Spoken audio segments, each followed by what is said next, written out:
तो नकल गार्ड में ये बाग बस्टर का यूज़ कर रहा हूँ। ये उतना बड़ा नहीं है पिछले वाले जैसा, और लाइट भी है एकदम। ये जो पार्ट है ये प्लास्टिक का है, और ये जो पार्ट है ये एल्यूमिनियम का है। तो इसका यूज़ इसलिए कर रहा हूँ क्योंकि ये एल्यूमिनियम का पार्ट है, तो मैं इजीली बेंड कर सकता हूँ। इनकी एडजस्ट करने का रहा तो एडजस्ट करना पड़ा, कहीं पर अल्ट्रेशन करना पड़ा तो मैं एडजस्ट कर सकता हूँ। इसके लिए मैंने ये यूज़ किया है। ये अमेज़ोन से मैंने परचेज़ किया है कुछ 750 रुपीज़ का।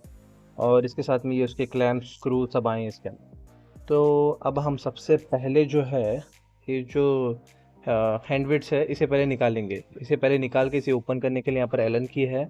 इसे ओपन करने के बाद जो एक साइड का है इसे पहले लगाएंगे, फिर अंदर वाले को बाद में लगाएंगे।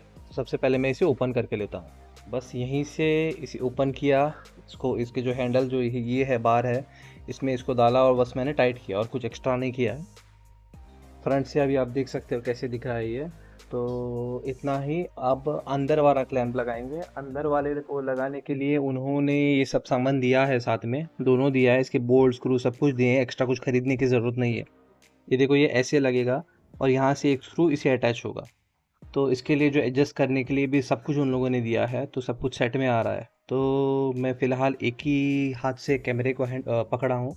इसके लिए मैं कैमरे को साइड में रख के ना इसे फिट करके आप लोगों को बताऊँगा। इधर से अगर मैं बात करूँ तो यहाँ पर एक प्लास्टिक का ना 2 कट्स दिए हैं। ये दिखाता हूँ मैं, ऐसे वाले।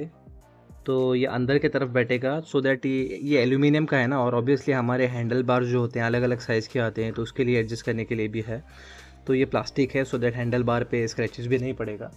और उसके अलावा एलन की बोल्ट्स दिए हैं उन लोगों ने। यहाँ पर एक लगेगा और नीचे से एक लगेगा, सो 2 एलन की बोल्ट्स है। और ये ऐसे आएगा। ये एक पीस है, ये यहाँ से लगेगा। और ये जो पीस है यहाँ पर, इस पे एक एलन की बोल्ट लगेगा, ये देखो ये वाला। और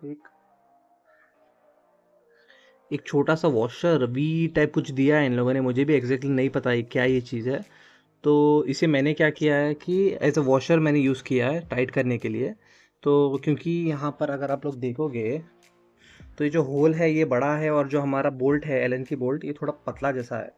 तो चांसेस है कि इसके अंदर जाएगा बोल्ट।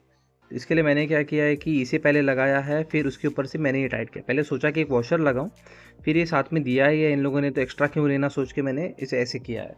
तो कुछ नहीं, बस इसे लगाया है। यहाँ पर जो 2 बोल्ट दिए थे एलन की बोल्ट उसे लगाया है।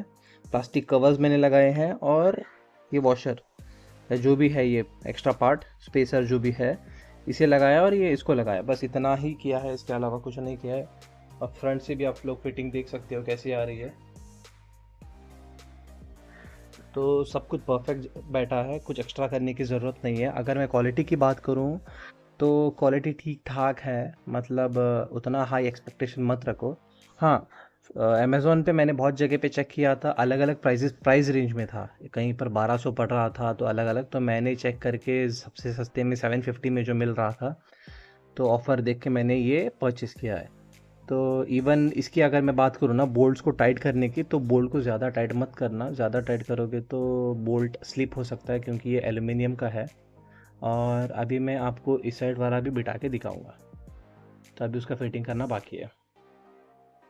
तो दोस्तों फाइनली ये साइड का भी इंस्टॉलेशन हो चुका है। सेम मैंने किया है, यहाँ पर भी देखो वही छोटे से स्पेसर को डाला है, सेम एलन की बोल्ट, सेम वही प्लास्टिक के स्पेसर्स और ये सब।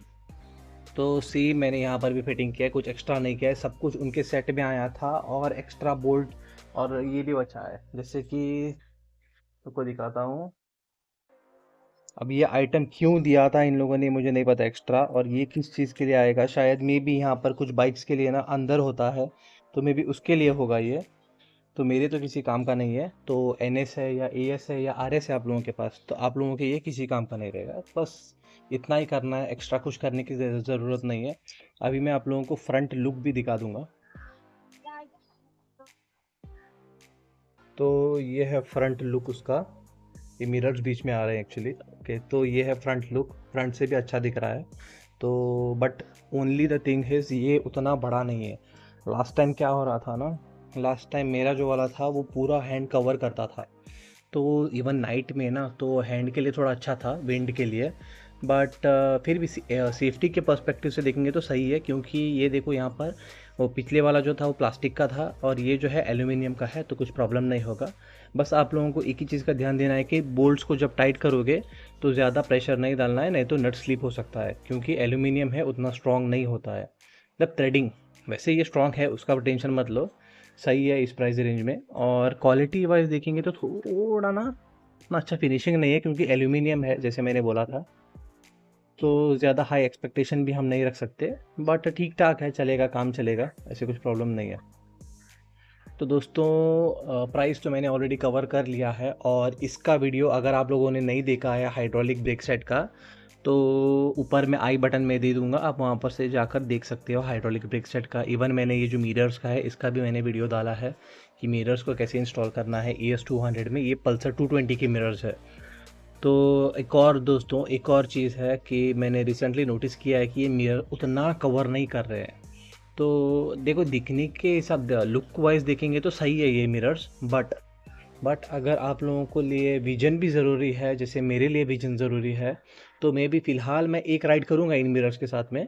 But may be in future में ये मिरर्स को निकाल के ना थोड़े से बड़े वाले, या तो आर एस के मुझे कुछ ज़्यादा ही बड़े दिख रहे हैं, तो मोस्टली मैं R15 के सोच रहा था डालने के लिए। तो आप लोग सजेस्ट भी मुझे कर सकते हो कि कौन से वाले डालूं, तो मे बी R15 के मैं डाल सकता हूँ इन फ्यूचर। और फिलहाल तो आज के लिए इतना ही दोस्तों। अगर आप लोगों के पास कुछ कुछ नया टॉपिक है, आप लोग चाहते हो कि मैं किसी टॉपिक पे वीडियो बनाऊं या कुछ टॉपिक कवर करूं, तो मुझे प्लीज़ कमेंट कर दो, मैं ज़रूर उस पर एक वीडियो बनाऊंगा। तो दोस्तों आज के लिए बस इतना ही था, मिलता हूं आपका अगले वीडियो में। और एक और दोस्तों, इस पे भी मैं एक अपडेट देने वाला हूँ। इन दोनों पे एक राइड होने वाली है, जहाँ पर इस पे भी मैं अपडेट दूंगा कि कैसे लग रहा है, फील कैसा है, परफॉर्मेंस कैसा है, परफॉर्मेंस में कुछ फ़र्क आया है या नहीं। मैंने ऑलरेडी कवर कर लिया है ये पार्ट उस वीडियो में ही कि इससे कुछ परफॉर्मेंस में कुछ फ़र्क नहीं आने वाला है, सब कुछ सेम ही रहने वाला है। ओनली द थिंग इज़, ये मैं इसलिए डाल रहा हूँ क्योंकि क्लच की वजह से, हाइड्रोलिक ब्रेक सेट की मैं बात कर रहा हूँ, ब्रेक और क्लच की। तो दोस्तों आज के लिए बस इतना ही, मिलता हूँ आपको अगली वीडियो में।